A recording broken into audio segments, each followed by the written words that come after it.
Today I will be doing a video on the NFL Hall of Famer Michael Irvin.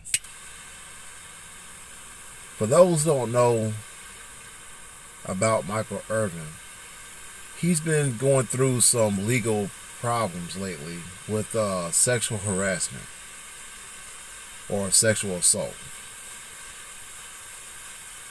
Now, this all begun right before the Super Bowl. He was supposed to be one of the announcers of the Super Bowl, but he was accused of sexual harassment or some form of sexual harassment or sexual assault. He was accused of that right before the Super Bowl, in which the NFL, or not NFL, but the company that he works for, the media company, had replaced him with someone else. So he decided to file a $100 million lawsuit on the accuser, which is a woman, specifically a white woman. Now, as weeks go on, Michael Irvin is battling out in court with his attorneys on footage in which shows Michael Irvin communicating with this accuser. And it took place in a hotel. So his attorneys have been battling in court with this hotel on trying to get footage of this incident, in which the judge, not once, not twice, but I believe 3 times, had to get the company to release that video. They finally released it, but when you watch the video, you can't hear anything because it is a surveillance camera. You can only see. And what you see is Michael Irvin standing in front of a woman, and they're communicating, they're chatting, but you don't know exactly what they're chatting for or chatting about. He touches her elbows twice. And from my perception, it seems like it's a friendly tap, you know. And but what you do is but what you will see is the woman back up not once but twice. So that kind of questions exactly what the conversation was about, somewhat. But because you can't hear, you really can't assume that that's what took place based on what that accuser said. But luckily for Michael Irvin, there was 2 witnesses that came up during the conversation. And in their witness statements, they both sided with Michael Irvin, saying that the conversation was friendly. There was nothing offensive in the conversation to where that woman, the accuser, can justify any sexual harassment. So, as of right now, it seems like everything's working in his favor, which is good. Now, what I want to talk about in this video is that I had mentioned in 2 other videos on my channel, I had mentioned about the effects of how we communicate today, how that's affected by how the communication between races, black people and black people and white people, how it came about back then. I believe I spoke about that in a video with talking about the narcissism of black women, how that personality was taught to them by white men. And I even went so far back into the dark ages of America when black people were slaves. And I mentioned 2 things in that video. I mentioned that the way the system worked back then affects how we work today, as far as how the women think in the black community, and also how white people think in their communities. Now, it's not as bad, but just like I said before, the mindset of certain individuals is been taught to them from history. You can't avoid that. You can't get around that. Now, why am I bringing this up? Is because you have this NFL Hall of Famer who's been accused of sexual harassment, sexual assault by a woman, specifically a white woman. Now, when they look at the testimony from the woman, the accuser, she says that Michael Irvin was talking to her, but then the conversation it turned left when he started saying sexual explicit comments to her.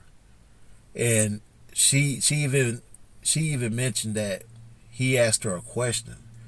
And I'm just going to paraphrase it because I can't remember exactly how he said it, but she said he asked her, have you ever had a black man inside you before?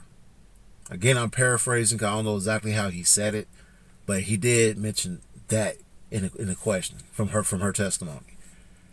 Again, he asked, have you ever had a black man inside you? Now, see, when she said that, that's when I was like, you know what? It proves my point. It proves my point. I am 41 years old, and I've dated a lot of women, and a few of those women were white women. I'm just gonna be honest with you. I know a lot of you black women don't want to hear that, but I'm just gonna be honest with you. That was in the past. Now, when I dated these white women, it was at a time when I was young, and at the same time, if you remember from my one of my first videos, I mentioned that I was surrounded with diversity. I grew up around different cultures. All right, so that alone allowed me to experience interacting with different women from different cultures. But I can honestly say that when I dated these women, I've never said anything out of the ordinary just to say it, because I looked at that, I viewed that as an opportunity. I never did that. And at the same time, a lot of black men that I've known in the past, the ones who I grew up with, or the ones I served in the military with, who also experienced new cultures, they never said anything like that towards other women. It just doesn't make sense. It doesn't make sense.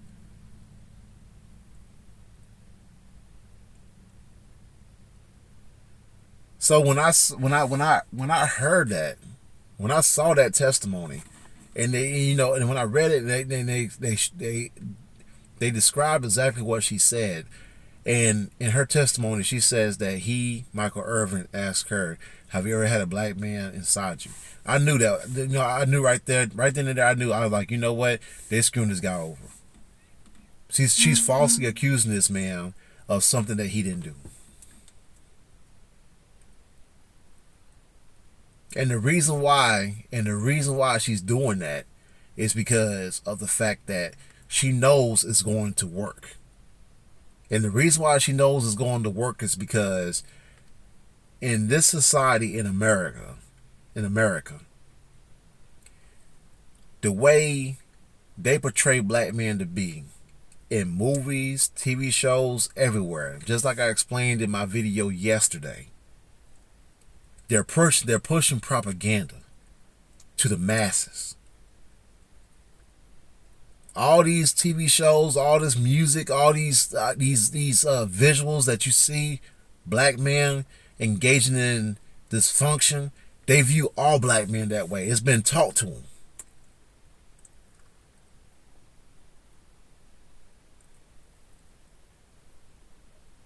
It's been taught to them.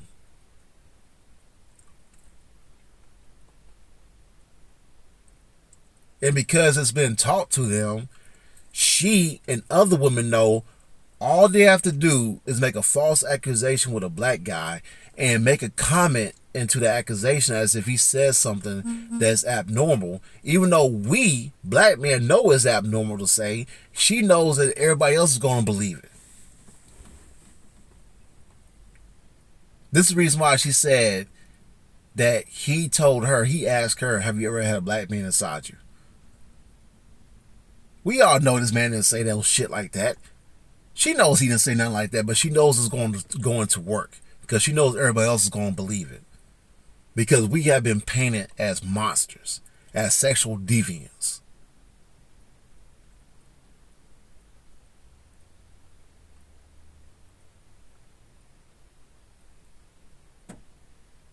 It's not just them who painted us that way. It's our own culture that has done it. We have rappers, and again, we have movies out there, and I said this yesterday in my video. As soon as you turn on a lot of these goddamn ghetto-ass, low-budget movies, the first scene is a sex scene.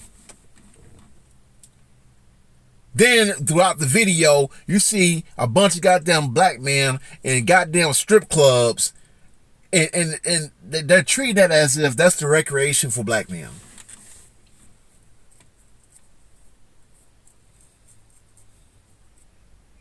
Then you listen to the goddamn songs, these rap songs. A lot of these rap songs, these rappers, they're always talking about doing something to a woman. So you just can't say they paint us this way. We did it to ourselves. And they know this. Now they're using it as a damn weapon.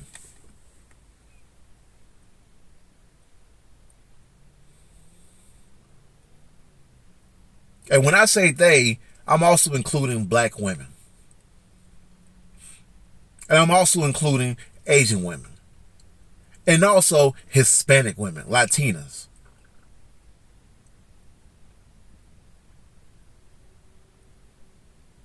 Everybody knows how to play the game when it comes down to screwing over a black man. Everybody knows.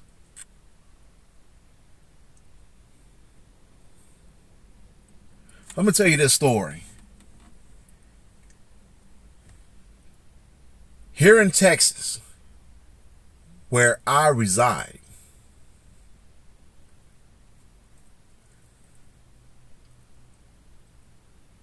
I went to a store. As a matter of fact, to be more specific, I went to a General Dollar store. All right, I had to take somebody up there. So I took her up there to the General Dollar store because she had to get some stuff out.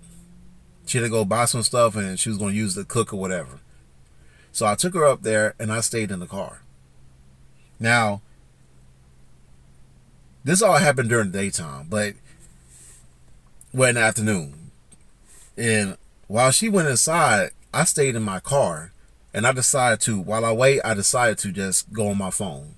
You know, go on Facebook, YouTube, and just, you know, just play with my phone for a little bit until she decided to come out because I was trying to go in there. So instead of going in there, I just stayed in my car and I was going through my phone. Well, as I was going through my phone, a Hispanic woman walks out from the store.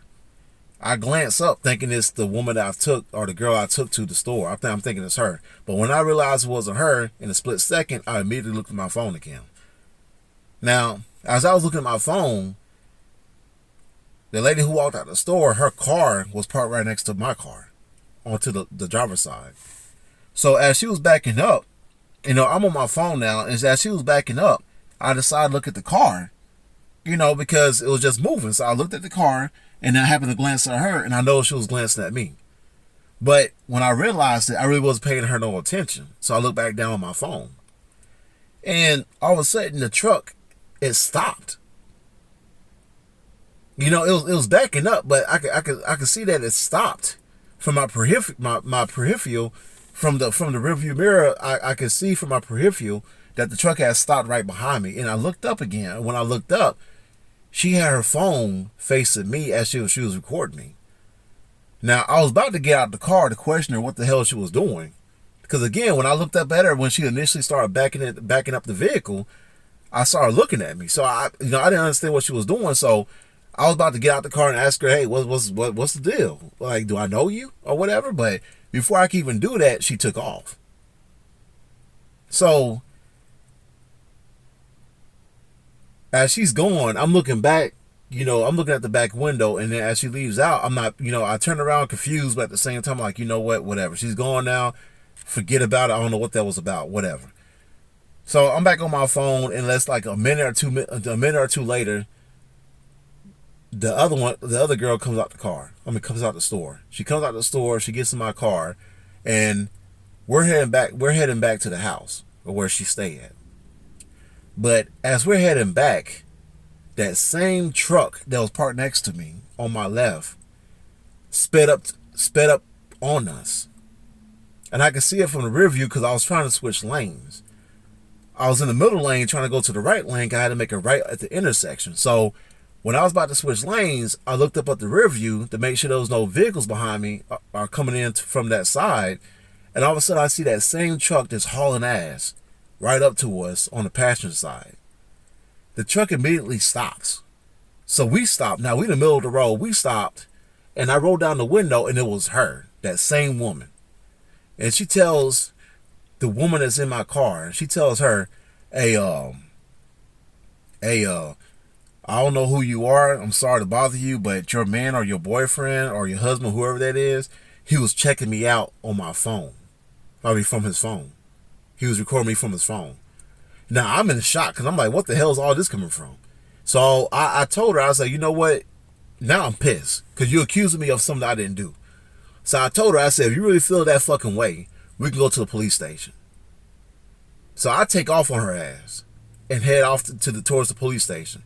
She pulls in next to into this fire department. So I do a U-turn and go back up there to the fire department, and I roll down my window, and she's called me out my name. She's called me a pervert, a creep, and all this other stuff. Now I'm even more irritated because not only you accuse me of something, now you give me labels as if I actually did it. So now I get off the vehicle, and next thing you know, I'm not going to talk too much into it, but because all I was going to do is just bring back memories, but I found myself unconscious, and I woke up in the hospital. Now, when I woke up in the hospital, I was in there for like a good hour or two, and they decided to release me, but I had all these bruises on me. All right? I mean, again, I'm not going to really talk about too much into detail, but she used her vehicle as a weapon. I'll say that. Now, when we was going home, the woman that was in my car, she told me that when the police showed up to the scene, I was unconscious. But, well, let me take that back. I was already unconscious, but when she got out the car, she told the other lady in the truck to call the police. While she was calling the police, what the girl that was with me, what she was doing was she was trying to stop traffic so somebody could come out and assist in first aid. But she told me that when the girl called the police, that girl, when she finally got a hold of the police, the first thing she said was, there's this black guy who was trying to record me, and he was trying to threaten me.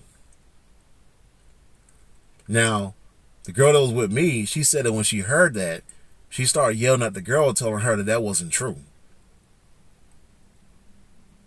And then when the police got there, they even took my phone. They even took my phone and went through it, and they couldn't find no recordings, no photos of her. Now, again, she called them and told them that there's this black guy that was recording me and checking me out, and now he's threatening me. That's what she said. And then, again, I was unconscious. But the woman who was with me, she said that she told the police, after she gave them my phone, they went through my photos. She also told him that I got out the car and I was yelling at the girl, but I never threatened her. She don't know where she got that from. Now, as far as what happened at the store, she was inside the store when all that took place, so she wasn't there to see that. But judging by the phone, they couldn't find any videos or any photos of her from my phone. But she was in the car when we pulled up at the goddamn fire department, and she said, "Yeah, I was yelling at her, but I wasn't yelling out no threats." Now, just to let you know, the reason why I'm saying this girl that was in the car with me, I'm just gonna tell you right now. This girl was my girlfriend. She still is my girlfriend now. She's still my girlfriend. So you have my girlfriend telling the police her side of the story. And when they finally asked me my side of the story when I got released from the hospital, my side of the story matches hers. But they also have the other girl's side of the story, the accuser. Do you know they charged me for a terroristic threat? Even though I never threatened her, and I had a witness who said I never threatened her, that didn't matter. They believed her side of the story. And I had to fight through that. I had to fight that. As a matter of fact, I ended up in jail because of that. Because when that happened, I was out of work because of my injuries. I was out of work for a good 2 months. I had to be put on ADA, that disability accommodation at my job. So I was out of work for 2 months. And at the beginning, they were investigated. But then within that first month and going into the second month, I haven't heard anything about it. But what's crazy is that I received a letter in the mail from the courthouse.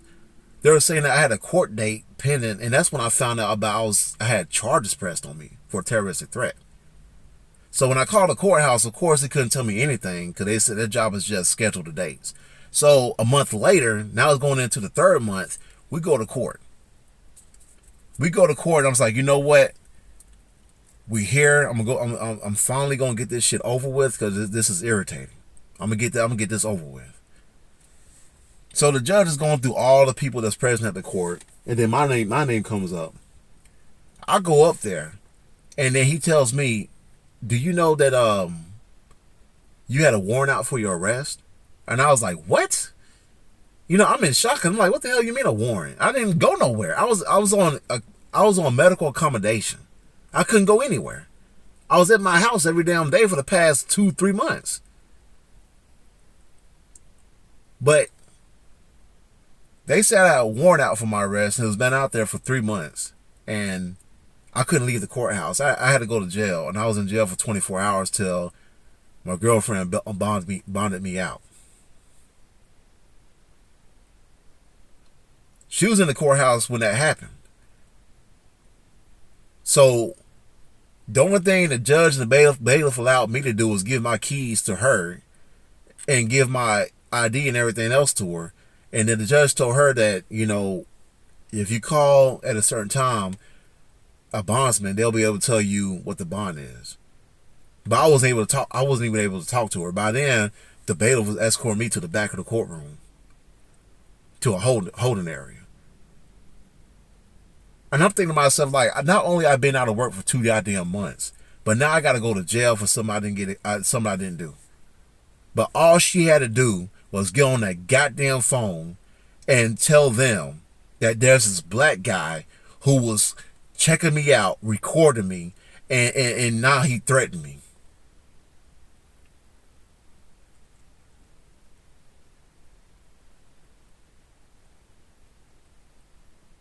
That's all she had to say, and they took her word for it.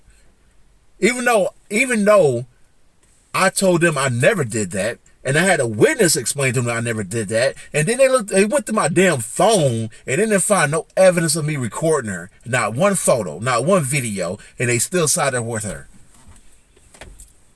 That's all she had to say. And now I'm sitting here going through all these legalities.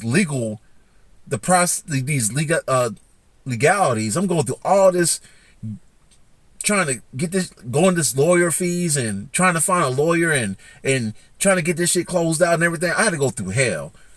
But yet that same heifer was driving around goddamn Texas or anywhere else across the United States that's living her life. Living her life after she done sat there and started trouble and lied on a black man.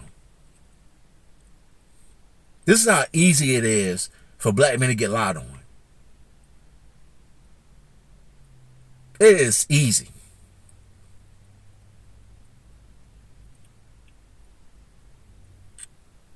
There's so many stories out there in this country where you have black men getting accused for sexual harassment, sexual assault, robberies, killings. I mean, the list goes on.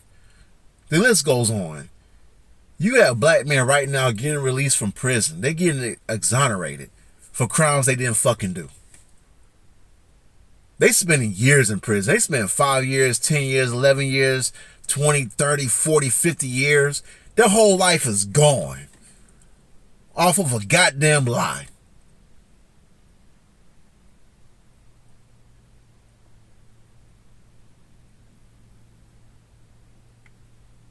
Off of a damn lie. And the reason why it's so easy to lie on a black man, because it's easy to get away with it. Because all these women and men or whoever that sit there and lied on black men, once it came out to where they false accuse these guys of doing something they didn't do, nothing didn't happen to them. Nothing didn't happen to them. So they know. They like, okay, I can just lie on him and get away with it. Regardless of what happens, I get away with it. This is the reason why y'all have black women doing what they do to y'all. Because they know they can get away with it. Because why? Because they see everybody else doing it. It's been taught.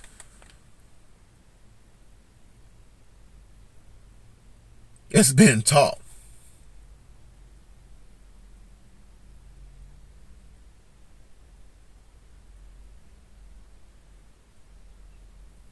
Throughout history, this shit has been taught. You have black men in during the slavery days who got whipped, got hung because the slave master thought he did something, and without looking at the evidence, he just assumed he did it, and that was it.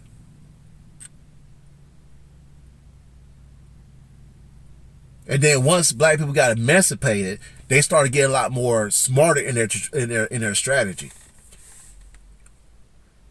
Because now years after that, now you have Emmett Till. Emmett Till walking down minding his goddamn business. And this goddamn well, not old now, she's old now, but not old back then, but this goddamn goofy ass white woman lied on him. Saying he was whistling at her. And without no evidence, she got her way.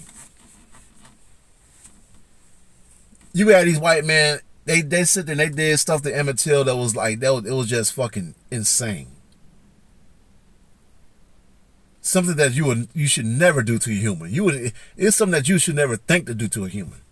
And they get away with it.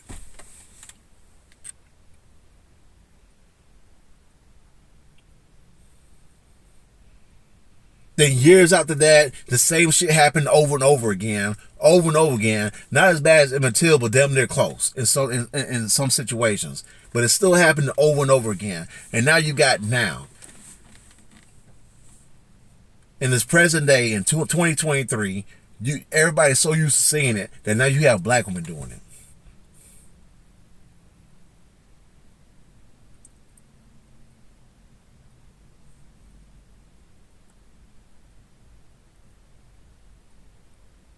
Just lying on black men because they know they can get away with it.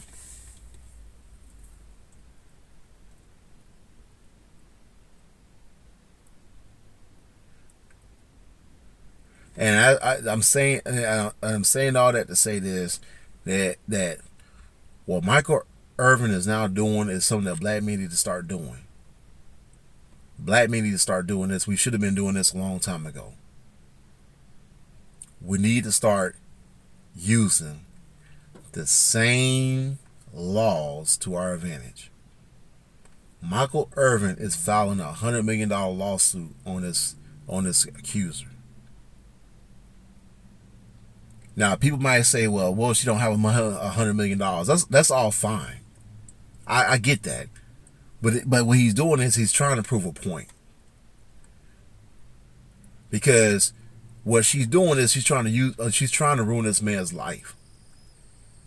And in return, what he's trying to do is he's trying to give her, reciprocate the same level of respect. He's trying to ruin her life. And that's what we need to start doing. Because as long as we go through this shit and then we wait till things work in our favor, or hope it works in our favor, and we would, if it does work in our favor, we'll walk off like it's no big deal. Nah, fuck that. Because as long as we continue to keep walking away after something's been done to us, you don't have people out there think they can keep doing it.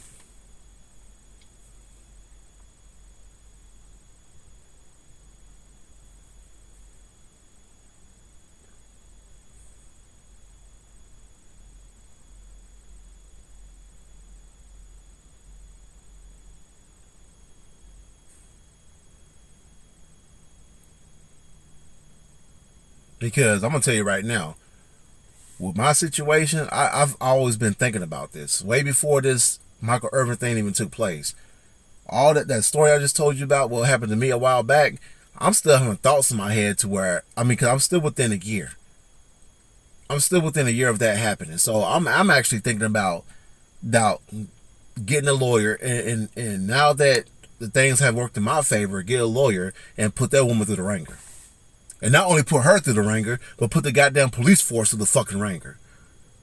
Since they got these shitty ass detectives that can't do their fucking job. And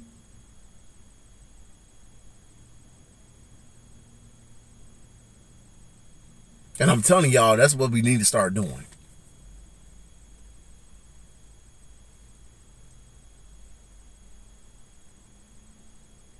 That's what we need to start doing. We need to start doing it again. The white women, Asian women, Hispanic women, black women, because they all see the mistreatment of black men, and they're taking advantage of it. If you at your fucking job and you got black women that's doing things to you, whether it's physical or verbal, they're doing it because they know they can get away with it. And what you need to do is you need to put them people on them. You need to put those people in their life. The same way those other people, those other men would do it to them, you need to start doing it. Because right now, they're only doing it to you. They're not doing it to those black women. They're only doing it to you. Those black women know not to do it to everybody else. They know better. But see, when it comes to you, they know they'll get away with it. They're used to seeing it.